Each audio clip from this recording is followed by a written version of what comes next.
She goes up to this young lady and she proceeds to say, I don't even know why you would think Bruce would be interested in you. You are ugly. You are not his type. You are not in his league.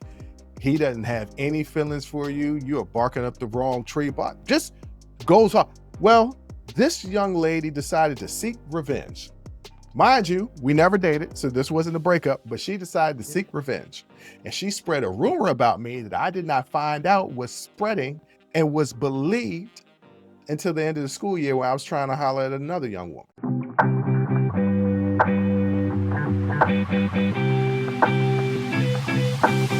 Now, the first two, you may look at yourself, am I a narcissist? It's this third one I told you where it stopped for me. Now, if you do this, you might want to go seek therapy. And the third one is seeking revenge. If they feel wronged or their control is threatened, they may act vengefully, such as posting damaging content online, contacting mutual friends or employers, or even hacking accounts. Yeah. And mind you, this is someone who just feels like their control is threatened. Not that you actually did anything to where they feel like they should seek revenge, right? No, it's just you no longer allow them the access to you that they need in order to feel like they're in control. And because of that, they act out vengefully. That's most people don't do that. Most people don't do that. So you don't have to worry. A lot of y'all out there, bro, you don't have to worry. You are not a narcissist. Here's how you know you're not a narcissist. If you look at yourself and your own behavior and you say, am I a narcissist? You're not, because narcissists don't know that they are narcissists. They will never have enough self-reflection to ask themselves that question. To ask themselves that question. You know, you said something, and I think it's in one of the behind the scenes, and I did not realize that I do this, but since you pointed it out, I've been recognizing that I do this. You say, you always got a story about everything. Wherever we're talking about, you got a story about something that, and I don't know what it doesn't matter what it is. You have a story. And guess what? I got a story. Here we go. Go ahead. I know I haven't told this story before, and only people from high school actually know this story. There was a young woman. I went to a new high school the second semester of my junior year. I didn't really have any friends. There was one young lady who befriended me, and I would have lunch with her every day. My naive ass didn't realize that she had a crush on me. I just thought she was being my friend. Yeah. There was another young lady, one of several, by the way, because one, I was a new boy, plus I was good looking. But anyway, there was one young lady who really, really had a crush on me. And word got to me like she was trying to kick it with me. I did not want to kick it with her. So I'm at lunch with my friend that I normally have lunch with, and I'm telling her, yeah, you know, I'm going to have to talk to her, but I hate talking to people because I don't like letting women down. I still don't like doing that. And so if back in the day, if I could avoid it at all costs, I would. Yeah. She said to me, my friend that I'm having lunch with said, oh, I'll tell her for you. I was like, you will? Yep. Yep. I was like, you will? She's like, yeah, of course. I'll do that favor for you. I was like, thank you. She goes up to this young lady and she proceeds to say, I don't even know why you would think Bruce would be interested in you. You are ugly. You are not his type. You are not in his league. He doesn't have any feelings for you. You are barking up the wrong tree. But just goes off. I was not there when she said these things. Yeah. Because she said she was going to handle it for me. That's my homie. Thank you. Because I'm too chicken S to actually do it myself. Yeah. Well, this young lady decided to seek revenge. Mind you, we never dated, so this wasn't a breakup, but she decided to seek revenge. And she spread a rumor about me that I did not find out was spreading and was believed until the end of the school year when I was trying to holler at another young woman. And that rumor was, I went up to one of my crushes, because, you know, I always got to have a few of them. This was my main crush. Lord. She was my main Mhm. crush. And I was like, hey, we should get together sometime, go to a movie or something like that. Cause it's the 90s. You go to the movie or something like that. You go to the Or movies. Ruby That's what you do. Tuesdays. And, if you got a little bit of Mhm. bread, you go to TGI Fridays. But mostly Applebee's and Boom. Ruby Tuesday, get that too for $15. Yeah. She is like, you mean as friends? And I was like, no, like a date. She looks me dead in my eye. But aren't you gay? This woman that I decided not to be cool with had spread a Yeah. rumor for the new boy in school that I Yeah. was gay, and people were believing it. Mind you, Yeah. ladies and gentlemen, this is 1996. Yeah. This is not today. This is Yeah. 1996, a different Yeah. era, a different time. Yeah. By the time I got to high school, we had a gay straight alliance. Mm. It was a club for students, and for LGBT students and allies. So, but before that was still new. You know That what's was crazy? very new. Ladies and gentlemen, you know how crazy, you know how quick of a turn that was? When I graduated the following year, my sister came into high school.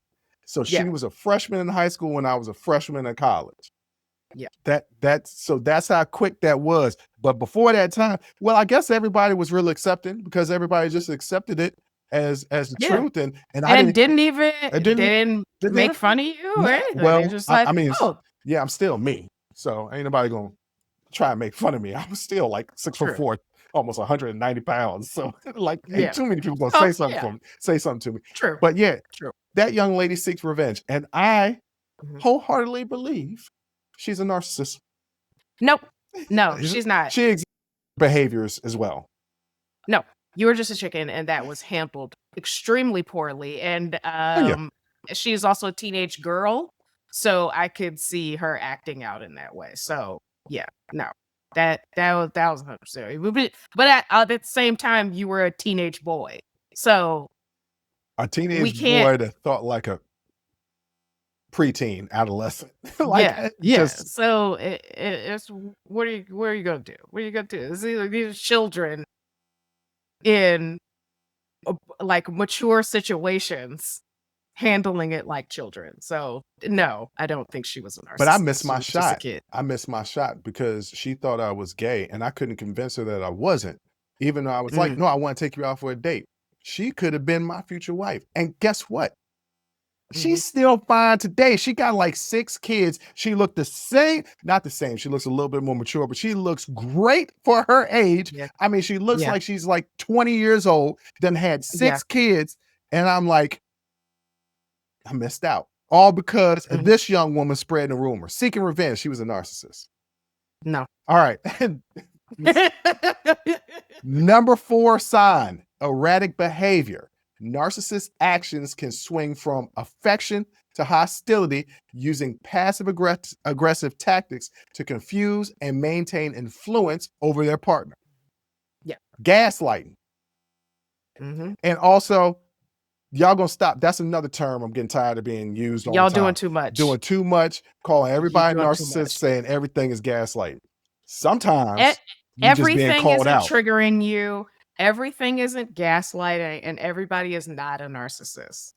But these These are people, real terms. yeah, these people that we're talking about absolutely are. Like the young lady that spread that rumor, and this person that will take their actions and swing from affection to hostility and using passive aggressive tactics. That's true gaslighting.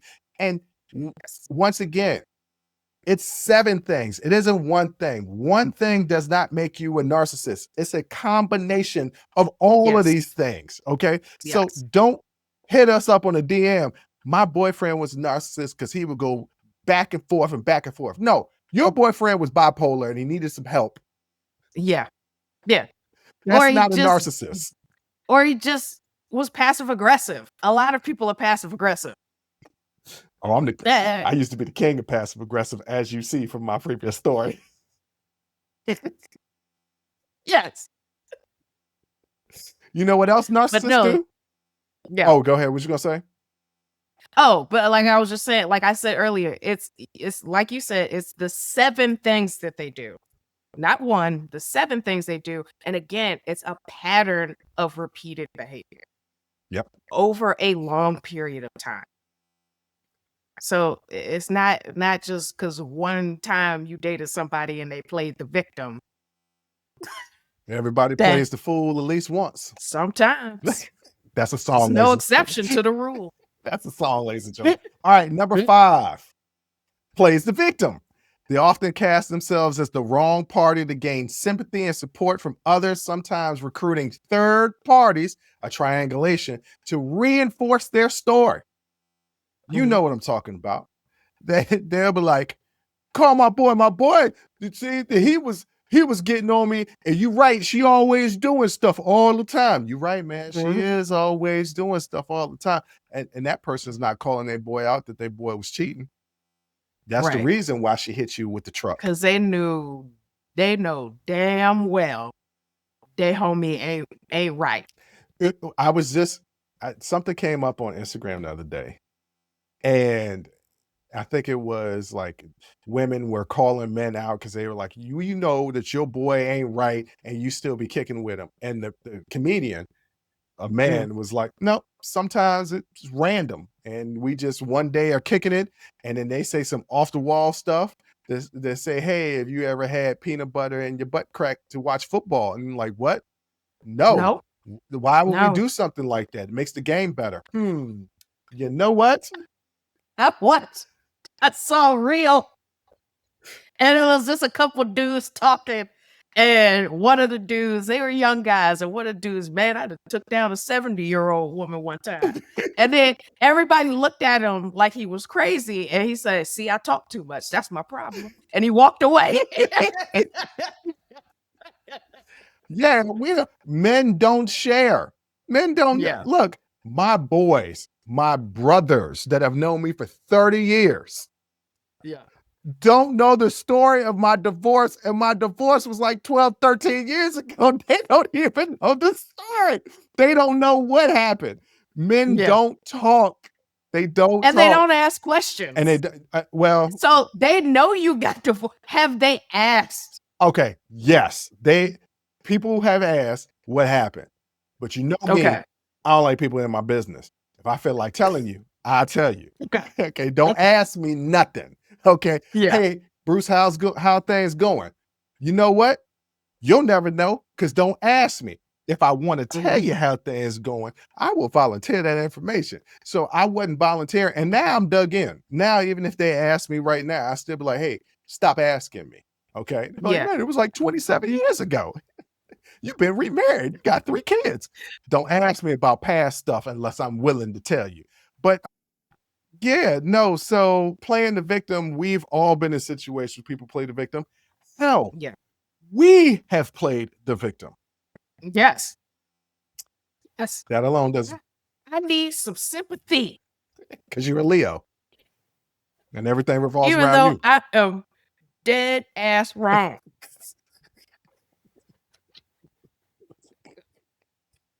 I'm typically more self-aware than that. All right. Sometimes. The final one. Hovers or harasses. Even after the relationship ends, they may continue to contact, harass, and try to taint their ex-partner's reputation, sometimes alternating with periods of silence or apparent indifference. These behaviors are driven by narcissists' need for control, admiration, and an inability to accept responsibility. An inability to accept responsibility, making the end of such relationships especially tumultuous.